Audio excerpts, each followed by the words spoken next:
Señor, gracias porque podemos venir el día de hoy a ti, Señor. Queremos confiar, Señor, en que tú tienes algo que decirnos el día de hoy a través de tu palabra, Señor. Confiamos, Señor, que tu palabra es viva y es eficaz y es más cortante que espada de dos filos, Señor. Revela tu amor y tu gracia en nuestras vidas por medio de tu palabra, Señor. Queremos poner a Alex, Señor, a Shalom y a su familia, Señor, en tus manos, Señor, en este momento que están pasando, Señor. Sabemos que tú estás ahí con ellos, pero también te rogamos esto, que te reveles tu amor y tu gracia a sus vidas, Señor. Nos ponemos en tus manos, Señor, en el nombre de Jesús. Amén. Alex ha estado haciendo un gran trabajo enseñando Daniel y tocaba Daniel 12 y lo leí y dije, no, que él de Daniel 12 la próxima semana, ya que nos ha llevado muy bien hilando cada capítulo y hablándonos acerca de este fin de los tiempos que aparece en los últimos capítulos de Daniel. Pero mientras leía Daniel 12, llegué a este versículo. Acompáñame a Daniel 12, versículo 10. Daniel 12, versículo 10. Dice ahí: muchos serán limpios y emblanquecidos y purificados.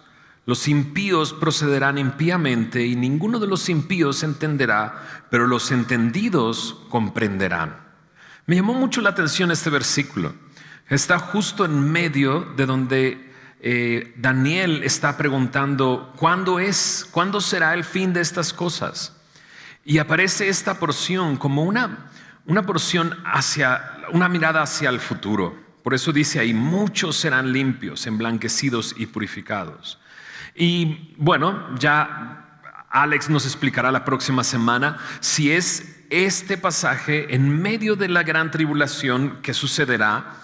Y creo que en Apocalipsis aparece este momento en el que muchos están parados delante del trono de Dios, y cuando Juan pregunta, dice: ellos son los que han salido de la gran tribulación y han sido redimidos por nuestro Señor. Y creo que habrá personas que serán limpiados, emblanquecidos y purificados en medio de la gran tribulación. Pero también creo que está hablando de nosotros, de aquellos que hemos sido limpiados, purificados, emblanquecidos. Sé que estas palabras llaman la atención y nos hacen preguntarnos: ¿acaso tengo que ser limpiado? ¿Acaso tengo que ser emblanquecido? Y a lo mejor hasta nos atrevemos a preguntar: ¿y de qué me he ensuciado? ¿No? La palabra aquí, limpios, me habla de clarificar o abrillantar. Emblanquecidos me habla de eso, de hacer blancos. Y lo primero que vino a mi mente cuando leí esto, emblanquecidos, es recordar cómo Dios dice a través de Isaías en el capítulo 1, verso 18: ven a mí y pongámonos a cuenta, ¿no? Serás emblanquecido como blanca lana, como la nieve. Pero también aparece la palabra purificados y me habla de refinar y de probar, de fundir incluso. ¿Acaso necesito ser limpio? ¿Acaso necesito estar blanco o ser emblanquecido? Acompáñame a este pasaje que me recordó este versículo. Está en el libro de los Salmos y es el Salmo 130. Vamos a estar meditando en este Salmo 130, respondiendo a esta pregunta: ¿acaso tengo que ser limpiado? ¿Acaso tengo que ser emblanquecido? ¿Acaso necesito ser salvado, rescatado? En el Salmo 130 me dice de esta manera: cántico gradual. Así comienza el Salmo, cántico gradual. Dice así, son 8 versículos solamente. De lo profundo, oh Jehová, a ti clamo. Señor, oye mi voz. Estén atentos tus oídos a la voz de mi súplica. Ya, si mirares a los pecados, ¿quién, oh Señor, podrá mantenerse? Pero en ti hay perdón, para que seas reverenciado. Esperé yo a Jehová, esperó mi alma, en su palabra he esperado. Mi alma espera a Jehová, más que los centinelas en la mañana, más que los vigilantes en la mañana. Espere Israel a Jehová, porque en Jehová hay misericordia y abundante redención con él. Y él redimirá a Israel de todos, dice, sus pecados. Qué interesante salmo. Obviamente estuvimos estudiando el libro de los Salmos en los últimos meses y por bastantes meses. Cuando pasamos por este salmo, pasamos rápidamente, avanzamos por varios salmos cuando lo observamos Pero cuando estábamos en esta sección hablábamos de cómo este es un cántico gradual, un cántico que el pueblo iba cantando mientras ascendía a Jerusalén, mientras llegaba a Jerusalén. Pero también el mismo salmo está como en ese rumbo. ¿Cómo comienza? De lo profundo, de lo más profundo. ¿Cómo termina? Dice al final en el verso 8, y Él redimirá a Israel de todos sus pecados. Es como si comenzara en lo más bajo y nos llevara a lo más alto. Y creo que el que escribe este salmo no nos dice quién lo escribe en el salmo. Algunos salmos nos dicen ahí, como por ejemplo el 131 dice cántico gradual de David. En este no se nos dice, pero podemos identificar que esta persona ha sido rescatada, está sorprendido porque ha sido rescatado, y al final invita a otros a esperar en el Señor, invitándolos. ¿Por qué? Porque sabe que Él es el que puede redimirnos de nuestros pecados. Pero vayamos avanzando poco a poco a través de este salmo. Creo que es muy fácil ubicar que está dividido en porciones de 2 versículos. De hecho, en el mismo salmo pareciera así. Hay una separación entre el verso 2 y 3, 4 y 5, 6 y 7. Y hay 4 porciones. En la primera parte Él está clamando. En la segunda parte creo que Él está sorprendido, admirando. En la tercera parte Él está manifestando qué es lo que hizo, esperar. Y en la última parte está proclamando que si tú esperas en Él, puedes obtener redención. Hay redención en Él. Pero comencemos por el principio. ¿Desde dónde clama? Dice ahí en el verso 1, de lo profundo, oh Jehová, a ti clamo. Y nota cómo se expresa este clamor. Dice, Señor, oye mi voz, estén atentos tus oídos a la voz de mi súplica. De lo profundo, en lo profundo, es de donde viene su clamor. Es como si esta persona estuviera hundida por completo y está en ese lugar clamando a Dios. Y creo que todos recordamos a un hombre hundido precisamente en el agua que clamó a Dios. ¿Recuerdas su nombre? Lo mencionamos el domingo pasado. Lo mencionamos diciendo que Jesús era mayor que Jonás. Jonás, estando en lo profundo, él clamó a Dios, clamó cuando estaba ahí, en lo profundo. Ahora, cuando aparece esta frase de lo profundo o profundidad, ¿en qué está pensando el pueblo? Bueno, mira lo que dice el Salmo 69. Está pensando precisamente en eso, en agua, en muchas aguas. Salmo 69, verso 1 dice, sálvame, oh Dios, porque las aguas han entrado hasta el alma. Estoy hundido en cieno profundo, donde no puedo hacer pie. He venido a abismos de aguas y la corriente me ha anegado. Es ahí desde donde está clamando. Ahora podemos ver agua en la Biblia, en varios pasajes, y el pueblo enfrentando esas cosas. Por ejemplo, Noé y las aguas del diluvio. Pero el pueblo de Israel, saliendo de la tierra prometida, lo primero que enfrentó es estar frente al mar y los soldados o el ejército de Faraón detrás de ellos. ¿Y qué es lo que vio? Vio como Dios abrió y partió en 2 las aguas para pasar en seco y salir de Egipto. Así es que podemos ver aguas, pero aquí está manifestado de una manera muy personal, de lo profundo de las aguas. Ahora es curioso, si de lo profundo está hablando de aguas, y como describe el Salmo 69, muchas aguas en las que está hundido, ¿cómo puedes hablar en ese lugar? ¿Cómo puedes gritar en ese lugar? De hecho, creo que es una de las cosas que son difíciles de hacer cuando te estás ahogando. Yo recuerdo una vez que me sentía que me ahogaba, estaba aprendiendo a nadar en una alberca en Monterrey y estaba muy chico, y recuerdo que el instructor me dejó solo y me empecé a hundir y sentía angustia de de lo que estaba viviendo. Pero yo me acuerdo una vez en Acapulco, por cierto, ayer, esto que sucedió en Acapulco, necesitamos orar porque creo que fue el lugar más afectado con este temblor del día de ayer. En Acapulco estábamos y yo estaba cuidando a las niñas, estábamos de vacaciones con mi familia, estaba cuidando a las niñas más pequeñas en la alberca, mientras mi esposa se fue a la playa, al mar. Entonces se metió al mar con la más grande, con Camila, y eso es todo, ¿no? De repente yo estoy cuidando a las otras en la alberca, súper tranquilo, y llega mi esposa con una cara así de... con un rostro completamente distinto, y me dice, casi me ahogo, ¿no? Y yo, ¿qué pasó? Yo ni me enteré. Después me platicaron. Le empezó a arrastrar el mar poco a poco. Estaba con mi hija, pero llegó un momento en que ya no pisaba y sentía que estaba muy cansada mi esposa. Y lo único que podía gritar era decirle a Camila, la más grande, le gritaba,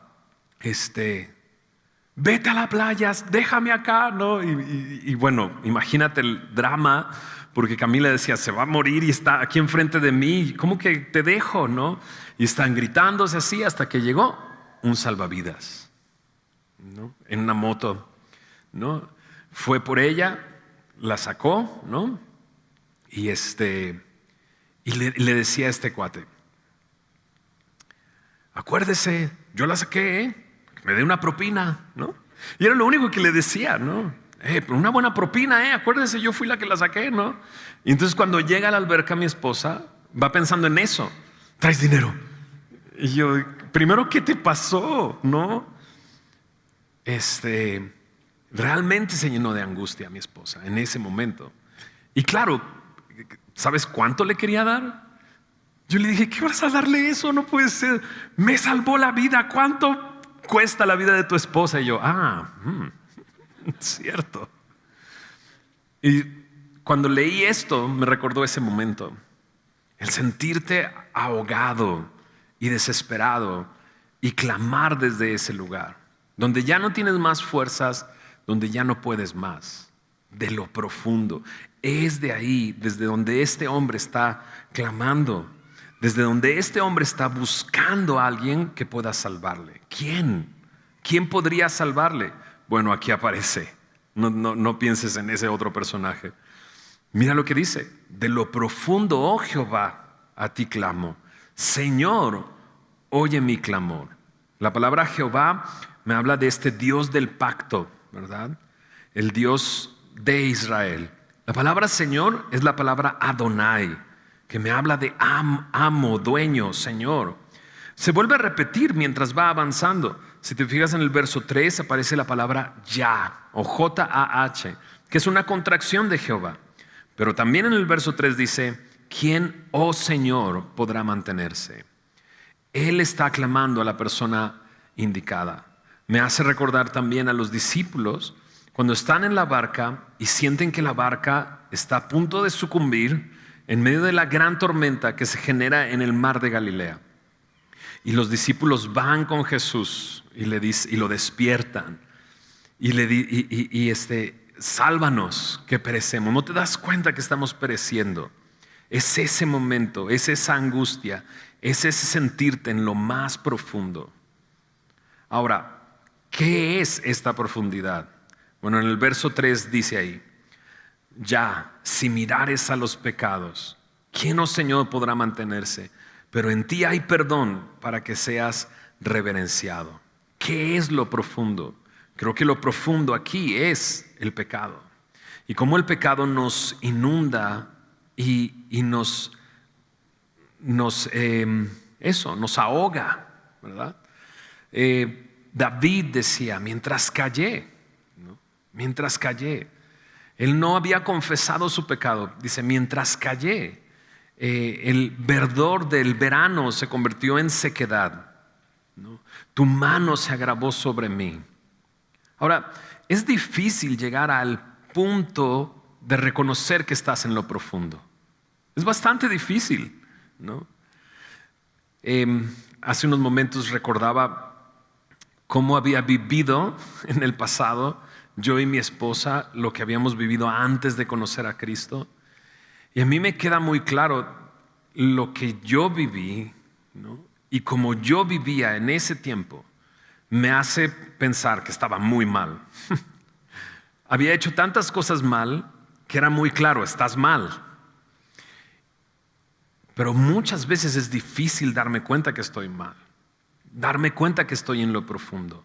Jesús mismo le dice a aquellos fariseos y escribas, ¿no? El sano no tiene necesidad de médico, sino el enfermo. He venido a llamar a pecadores al arrepentimiento. Solamente alguien que por la gracia de Dios se da cuenta que está en esa condición, clama a Dios por salvación. Pero la realidad es que todos estamos en esa profundidad. Isaías 53, versículo 6 dice: todos nos descarriamos como ovejas, cada cual se apartó por su camino. La continuación de ese verso dice: mas Jehová cargó en él el pecado de todos nosotros. Si notas, dice todos nosotros, todos nos descarriamos. Cada cual, cada uno de ellos se apartó por su camino. Esa es la condición en realidad de todos los hombres. Pero vuelvo a repetir, es difícil darte cuenta que estás en esa condición. Es muy difícil darte cuenta que estás en esa condición. Dice en el siguiente versículo, verso 3: si mirares a los pecados, ¿quién, oh Señor, podrá mantenerse? Mirar aquí no solamente es observar, sino es observar y anotar. Es como guardar un registro. Entonces el que escribe el Salmo dice: si guardas un registro, ¿no?, de mis pecados o de los pecados, ¿quién podrá mantenerse? ¿Quién podría estar de pie delante de ti? ¿Quién podría estar enfrente en el juicio y mantenerse en pie y mantenerse firme? Y es que Dios es santo, es justo. Dios es único, está apartado del pecado. Y cuando estamos nosotros delante de Él, si reconocemos quién es Él, nos daremos cuenta de lo profundo en lo que hemos caído, en la profundidad en la que nos encontramos, en la oscuridad en la que estamos. Ahora sí, hay situaciones que nos pueden llevar a entender que estamos en lo profundo. Y muchos de nosotros Dios utilizó algo que nos llevó a reconocer ese momento, ¿no? Una de las cosas que a mí me llevó a reconocer que necesitaba ayuda era el no poder salir de la adicción en la que yo me encontraba. Eso me hizo despertar, me hizo ver. Y Dios me rescató de ahí, ¿no? Y siempre que pienso en ese momento en el que Dios me rescata de mi adicción, me libra, me da libertad, me acuerdo de una historia que está en Marcos capítulo 2. Porque en Marcos capítulo 2 están al principio, en los primeros versículos, están 4 amigos que llevan a su amigo paralítico e intentan entrar al lugar donde está Jesús enseñando, y no hay manera de entrar. Y lo que hacen es abrir el techo. ¿Tú recuerdas la historia? Abren el techo, bajan a este hombre, lo ponen delante de Jesús, está colgado delante de Jesús, ¿no?, en medio de este tiempo de enseñanza que Jesús estaba presentando. Y lo que Jesús le dice, voltea a verlo y le dice: tus pecados te son perdonados, ¿no? Y creo que siempre que pasamos por esa historia es así de: no, pero te lo traje para que lo sanaras, ¿no? Pero ¿qué está haciendo Jesús? Siempre lo decimos, Jesús está enfocado en el problema más grande. ¿Pero qué fue lo que lo trajo? La parálisis. Pero el problema más grande es el pecado. ¿Por qué? Porque si Jesús no los salva de pecado y solamente los sana de la parálisis, perfecto, va a tener 2 pies caminando directo hacia el juicio, y nadie puede mantenerse de pie si el Señor lleva un registro del pecado. Nadie puede mantenerse en pie. Es que Jesús se enfoca en el problema más grande. Y el problema más grande es el pecado, ¿no? Aunque a veces son otras situaciones, ya sea una enfermedad, ya sea una crisis emocional, ya sea una crisis económica, ¿no? Ya sea la pérdida de algún familiar, lo que nos lleva a reconocer la profundidad en la que nos encontramos. Jesús dice eso. Cuando Él dice, tus pecados son perdonados, ¿recuerdas lo que dijeron aquellos que estaban observándolo? Los fariseos, los religiosos, dicen, blasfemia. Esto es una blasfemia. Solamente Dios puede perdonar pecados. A lo que Jesús responde y dice, ¿por qué estás cavilando esto en tu corazón? Para que sepas que el Hijo de Hombre tiene poder para perdonar, autoridad para perdonar pecados. Voltea a ver a este hombre que está en el lecho paralítico y le dice, a ti te digo, levántate, toma tu lecho, levántate y anda. Les hizo esta pregunta, ¿qué es más difícil decir? ¿Tus pecados son perdonados? O levántate, toma tu lecho y anda. El milagro que hizo en este hombre era la manifestación de que Jesús tenía el poder para perdonar pecados. Es Jesús el que puede perdonar pecados. Es Jesús el que puede resolver el problema más grande que todos nosotros tenemos. Leímos, observamos Isaías 53:6. Todos nosotros nos descarriamos, cada cual se apartó por su camino. Ese es nuestro pecado. Mira lo que dice en Romanos capítulo 3, versículo 20. Es algo muy parecido y muy total, ¿no? En Romanos capítulo 3, versículo 20 dice de esta manera: ya que por las obras de la ley ningún ser humano será justificado delante de él, porque por medio de la ley es el conocimiento del pecado. Dice, pero ahora, aparte de la ley, se ha manifestado la justicia de Dios, testificada por la ley y por los profetas. La justicia de Dios por medio de la fe en Jesucristo, para todos los que creen en Él, porque no hay diferencia. Checa esto, porque no hay diferencia. Verso 23, por cuanto todos pecaron y están destituidos de la gloria de Dios. En realidad todos nos encontramos en esa profundidad de la que habla este salmista. Pero es difícil darme cuenta que estoy ahí. Dios puede utilizar circunstancias para llevarnos a ese momento. Pero bien dice el salmista, ¿quién podrá mantenerse en pie en un juicio? ¿No? A veces pensábamos, ¿no? En el pasado, bueno, ya me voy a portar bien, ¿no? Y voy a subir mis puntos de bondad, de cosas buenas, de buenas obras. Y al final, pues que Dios lo ponga en una balanza, ¿no? Pero eso es inútil, es imposible. Para empezar, portarte bien es imposible. Es imposible. Pero no solamente eso, ¿quién se va a encargar de los pecados que tú cometiste? ¿No? Mira lo que dice en el verso 4. ¿Quién podrá mantenerse? Una pregunta retórica. ¿Quién podrá mantenerse? La respuesta es nadie. Entonces no hay esperanza. Pero mira lo que dice el verso 4. Pero en ti hay perdón, para que seas reverenciado. Pero en ti hay perdón. Me encanta cómo lo dice el salmista. Y me encanta cuando en la Biblia hay un pero que cambia la situación. En la profundidad. Si alguien se para delante de ti, nadie puede mantenerse en pie. Nadie puede mantenerse en pie. Pero en ti hay perdón. Para que seas, dice, reverenciado. Mira lo que dice el Salmo 86, un par de salmos. Mira, Salmo 86 en el versículo 5, dice ahí: porque tú, Señor, eres bueno y perdonador, y grande en misericordia para todos los que te invocan. Y en el Salmo 130 nos damos cuenta de un hombre que está invocando y está buscando la misericordia, el perdón. Mira lo que dice el Salmo 103. Un salmo muy bello, y a veces cantamos una canción basada en este salmo. Dice: bendice alma mía Jehová, bendiga todo mi ser su santo nombre.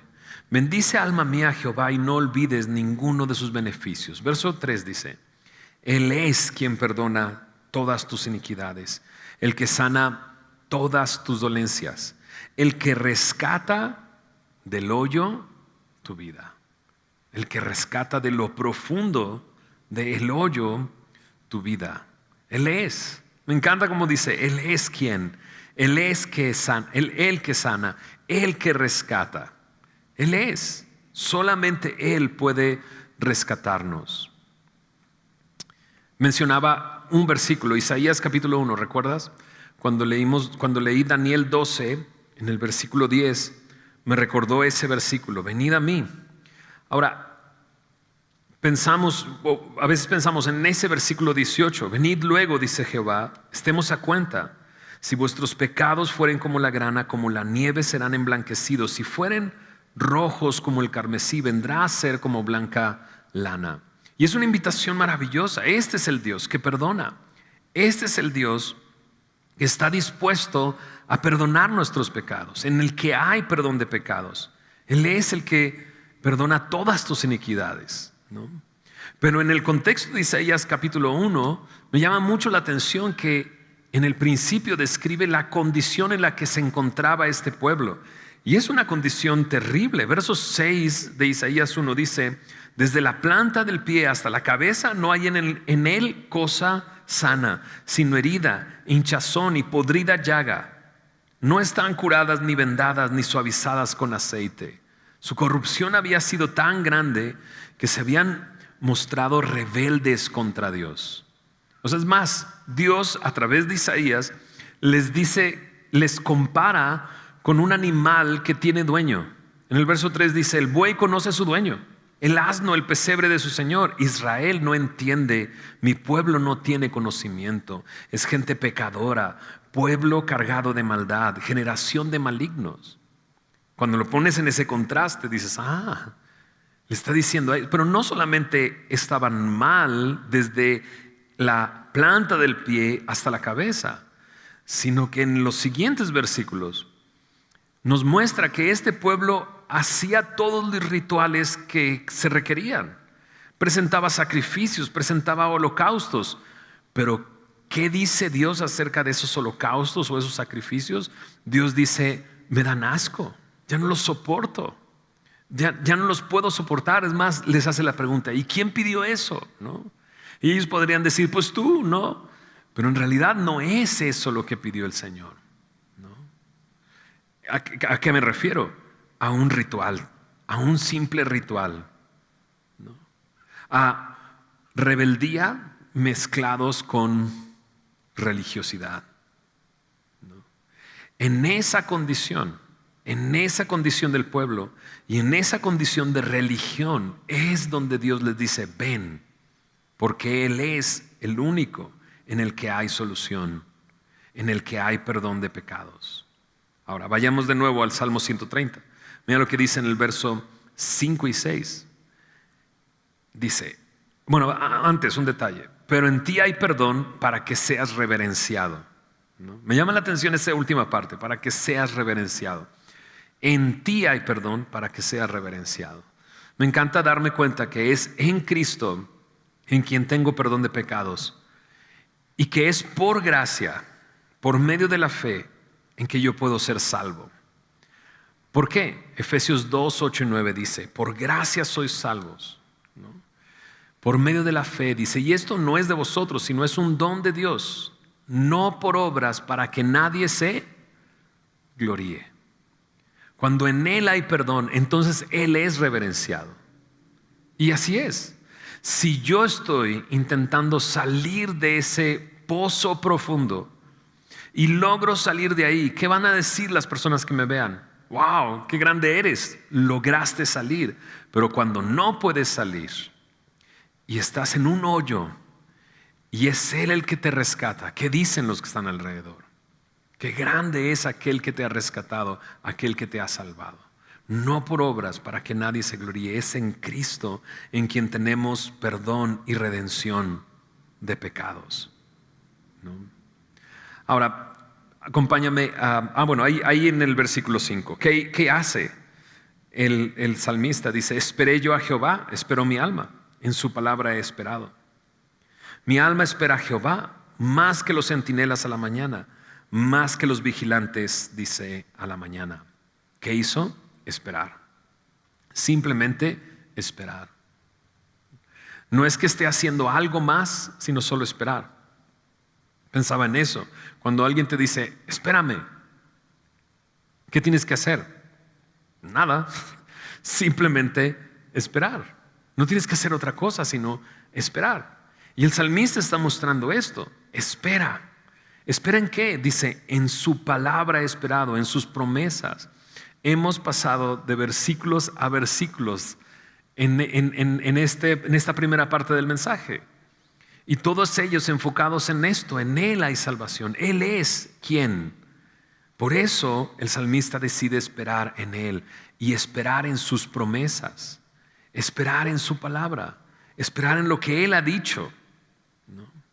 Ahora en el verso 6 dice, mi alma espera a Jehová más que los centinelas a la mañana, más que los vigilantes a la mañana, ¿no?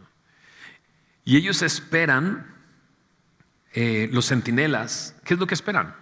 Esperan algo que va a llegar. Esperan a que llegue la mañana. Pero ellos experimentan este momento de completa oscuridad, ¿no?, a cuando llega la luz. Y pienso en esto, pienso en que la Biblia me dice que cada mañana su misericordia es nueva. Es como si Dios nos regalara algo que se repite todos los días, mostrándonos el paso de la oscuridad a la luz. Algunos dormimos durante ese tiempo. Despertamos ya que está hecho el día.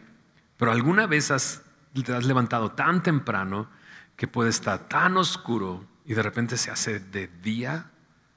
Eso es lo que hacen los centinelas. Eso es lo que hacen los vigilantes. Pasar de oscuridad a luz.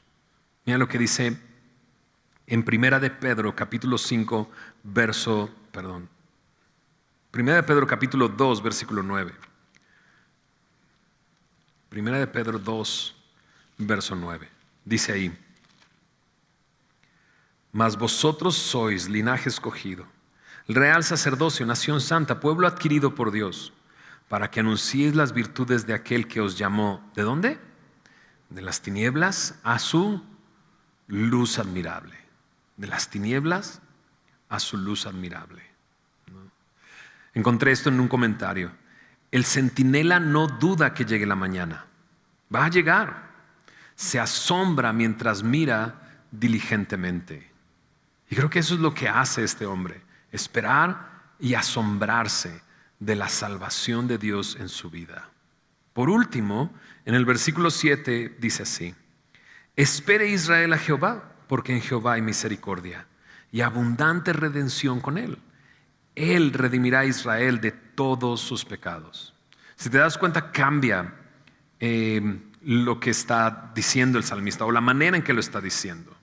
Al principio comienza expresando delante de Dios su sentir y lo que Él hizo, pero acá está llegando un momento en que está haciendo una invitación. Yo esperé en el Señor, ¿no? Recibí ese perdón, esperé en la oscuridad a que llegara esa luz. Bueno, ahora hay una invitación a esperar en Él, a esperar en Israel, que Israel espere a Jehová. Dice, y espere Israel a Jehová, porque en Jehová hay misericordia y abundante redención con Él. Me encanta este versículo, porque es cierto, hay misericordia en el Señor. Hay misericordia en el Señor. Fue movido a misericordia el Padre cuando el hijo pródigo regresó a casa. Esa frase siempre me sorprende, ¿no? El padre le da al hijo pródigo todo lo que era de él cuando muriera, ¿no? Le pidió su herencia el hijo menor. Va y malgasta todo, pero el padre lo está esperando. Está esperando a que él regrese. Lo espera mirando hacia el horizonte. Y cuando lo ve venir, dice que corrió porque fue movido a misericordia. La palabra misericordia significa no darte lo que mereces. En el Señor hay misericordia. En el Señor hay amor y bondad para con nosotros. Acompáñame a Tito capítulo 3.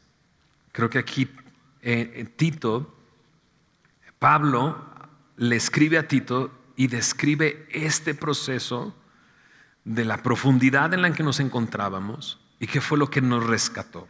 Dice ahí en el verso 3. Porque nosotros también éramos en otro tiempo. ¿Cómo? Insensatos, rebeldes, extraviados, esclavos de concupiscencias y deleites diversos, viviendo en malicia y envidia, aborrecibles y aborreciéndonos unos a otros. Esa es la condición, dice Pablo, en la que estábamos en otro tiempo. Pero, me encanta el pero, ¿verdad? ¿No? ¿Quién podrá mantenerse en pie delante de ti? Pero en ti hay perdón. Pero, dice, cuando se manifestó la bondad de Dios, nuestro Salvador, y su amor para con los hombres.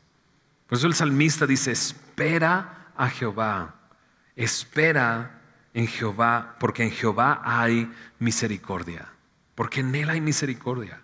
Cuando se manifestó la bondad de Dios, nuestro Salvador, y su amor para con los hombres, verso 5 de Tito 3 dice, nos salvó, no por obras de justicia que nosotros hubiéramos hecho, sino por su misericordia, por el lavamiento de la regeneración, por la renovación en el Espíritu Santo, el cual derramó en nosotros abundantemente por Jesucristo nuestro Salvador. ¿Para qué? Para que justificados por su gracia viniésemos a ser herederos conforme a la esperanza de la vida eterna. Me encanta cómo se extiende todo esto. Es esta frase: en Jehová hay misericordia y abundante redención con Él. Se extiende su misericordia. No, o sea, ¿quién de nosotros hubiera dicho, con que me haya sacado del hoyo, con eso está bien? Ya me sacaste de lo profundo en lo que estaba, de la oscuridad en la que estaba. Pero no solamente eso es lo que hizo Dios, sino que fue abundante su redención, la que encontramos con Él, mucho más allá de lo que nosotros pudiéramos imaginarnos. En el Salmo 103 lo dice muy bello. Salmo 103, leímos hace unos momentos el versículo 2 y 3. No olvides ninguno de sus beneficios. Él es quien perdona todas tus iniquidades, el que sana todas tus dolencias, el que rescata del hoyo tu vida. Pero checa lo que dice después: el que te corona de favores y misericordias, el que sacia de bien tu boca, de modo que te rejuvenezcas como el águila. ¿No es increíble? No solamente rescató del hoyo nuestra vida, sino que nos corona de favores y misericordias. Es lo que alcanzo a leer aquí en Tito. Nos salvó, nos regeneró. Pero luego dice el verso 6, derramó su espíritu abundantemente. ¿Para qué? Para que justificados por su gracia viniésemos a ser herederos conforme a la esperanza de la vida eterna. No solamente nos rescató del lugar en el que nos encontrábamos, sino que nos ha hecho sentar en los lugares celestiales junto con Cristo. Él nos ha bendecido con toda bendición espiritual. Eso es maravilloso. Él nos ha coronado con favores y misericordias. Me hace pensar en Romanos 5, versículo 20, donde abunda el pecado, sobreabunda la gracia. Y sobreabunda su gracia a tal punto de no solamente sacarnos del pecado, sino darnos un lugar en su mesa. Siempre pienso en Mefiboset y cómo David, mostrando el amor que tiene por el padre de Mefiboset, lo llama, ¿no? Y no solamente lo llama siendo hijo de su enemigo, ¿no? Sino que lo sienta a la mesa y lo recibe como un hijo. Y eso es lo que ha hecho Dios con nosotros. Y eso es lo que podemos anunciar. No solamente Dios quiere borrar tu pecado, te quiere llenar de su gracia y de su amor y de su misericordia y de favores. Él quiere hacer eso, Él quiere saciar de bien tu boca. Él quiere llenar tu vida. Él te está ofreciendo vida eterna con Él, una herencia en esta esperanza, dice, de la vida eterna. Entonces, claro, esto es maravilloso, pasar de la profundidad, del pecado, de la oscuridad, de las tinieblas, ¿a dónde? Al reino de su amado Hijo. Al reino de su amado Hijo, ¿no? La palabra redención aquí en el verso 7 me habla de dar libertad pagando el precio. Y no hay otro que haya pagado el precio sino el mismo Señor Jesús en la cruz del Calvario. En 1 Timoteo 2, 5 y 6 me dice claramente, porque solo hay un mediador entre Dios y los hombres, Jesucristo hombre. Solamente en Cristo hay salvación. Dice, porque hay un solo Dios y un solo mediador entre Dios y los hombres, Jesucristo hombre. Versículo 6 dice, el cual se dio a sí mismo, ¿en qué? En rescate por todos, de lo cual se dio testimonio a su debido tiempo. Redención, darme libertad pagando el precio. Es Jesús el que se entregó a sí mismo para rescatarnos, para redimirnos. Un solo mediador. Ahora versículo 8 dice, y Él redimirá a Israel de todos sus pecados. ¿De quién está hablando? Mateo nos dice claramente quién es, de quién está hablando. ¿Quién es ese Él redimirá? En Mateo capítulo 1, verso 21 utiliza precisamente esta frase. Dice ahí en el verso 21, y dará a luz un hijo y llamará a su nombre Jesús, porque Él salvará a su pueblo de sus pecados. Cuando vas ahí a Mateo 1:21, si tienes referencias tu Biblia con letras chiquitas, encuentras Salmo 130, versículo 8. Mateo está tomando de este Salmo 130 para decirnos, es Jesús el que nos redime de todos nuestros pecados, de todos nuestros pecados. Entonces pensaba en esto, Daniel 12, versículo 10, ¿no? Y serán limpiados, serán emblanquecidos. Eso es lo que Él hace. En Jesús encontramos esa salvación, en Jesús encontramos esa redención. Pero pienso en esto también. Hay una esperanza que tenemos, ¿no? Y de esas nos está hablando Daniel, ¿verdad? Daniel lo que quiere es que pongamos nuestra mirada en esa esperanza, en ese futuro, cuando Él reinará y reinará para siempre. Porque seguimos esperando su venida. Acompáñame a Romanos capítulo 8, ahí vamos a terminar esto. Porque dice ahí, Él redimirá a Israel de todos sus pecados. Hablando en futuro. Y ya lo hizo en mí. Sí, pero quiere continuar haciéndolo. Y quiere que tengamos y continuemos con esa misma esperanza de que un día llegará a esta promesa cumplirse por completo. Cumplirse por completo. Hoy en la mañana tuvimos capilla con los niños y en la escuela todo este año están hablando sobre el Espíritu Santo. Y es un tema complicado, o sea, ¿quién es el Espíritu Santo? Y explicarlo a los pequeños es difícil, ¿no? Y decirle a un pequeño, ¿sabes qué? Necesitas ser lleno de su Espíritu. Es así como, ¡ah!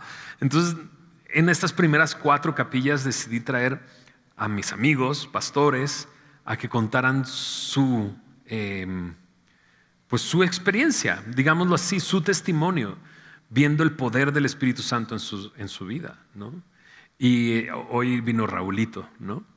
Y decía Raulito, sí, he recibido el Espíritu Santo, Él me ha ayudado, pero adivina qué, necesito que me siga ayudando, porque no ha terminado, sigo luchando, sigo teniendo luchas.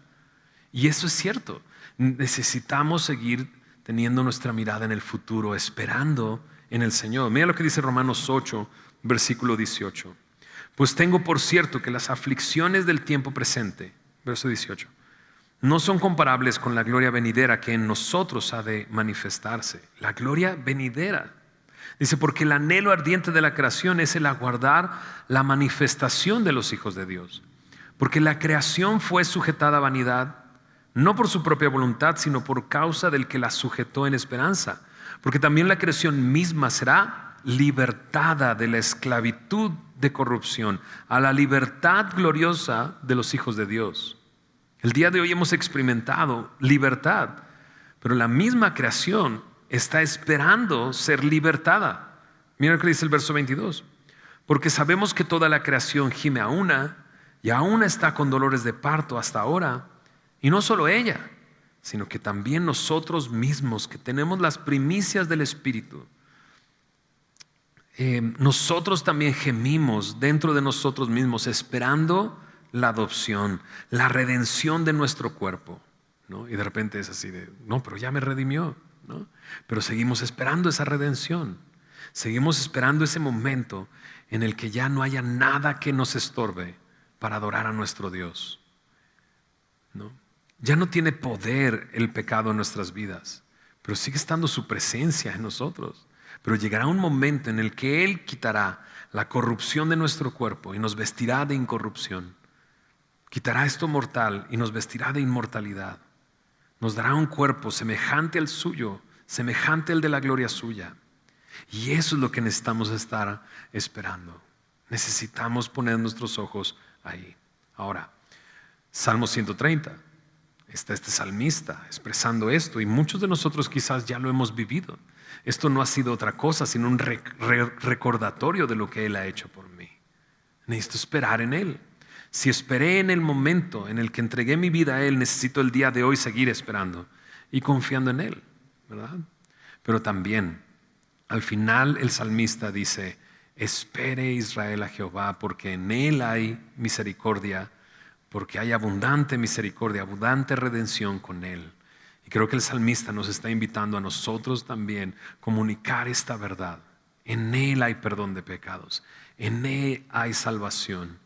Y nosotros, Dios nos ha hecho embajadores de su reino. Nos ha dado el ministerio, la palabra de reconciliación. Podemos rogar a otros, reconcíliate con Dios. ¿Oramos? Señor, gracias por tu palabra. Gracias, Señor, por este salmo. Gracias porque no es otra cosa sino la descripción de nuestra condición en la que estábamos, pero también lo que tú has hecho en nuestras vidas. Sí, nadie podría mantenerse en pie. Señor, nuestro pecado nos aleja de ti, Señor. Nuestro pecado, dice en tu palabra, nos ha separado de tu gloria, nos ha destituido de tu gloria. Pero en ti, Señor, en ti hay perdón. Pero en ti hay salvación, hay abundante redención contigo. Gracias, Señor, por redimirnos. Gracias por rescatarnos. Gracias porque nos has permitido ver la condición en la que nos encontrábamos, lo profundo en donde estábamos. Y nos has hecho ver al punto de clamar a ti, de esperar en ti. Gracias por la salvación que tú nos has dado. Te pido, Señor, por aquellos que quizás el día de hoy se han dado cuenta de lo profundo en el hoyo en el que están.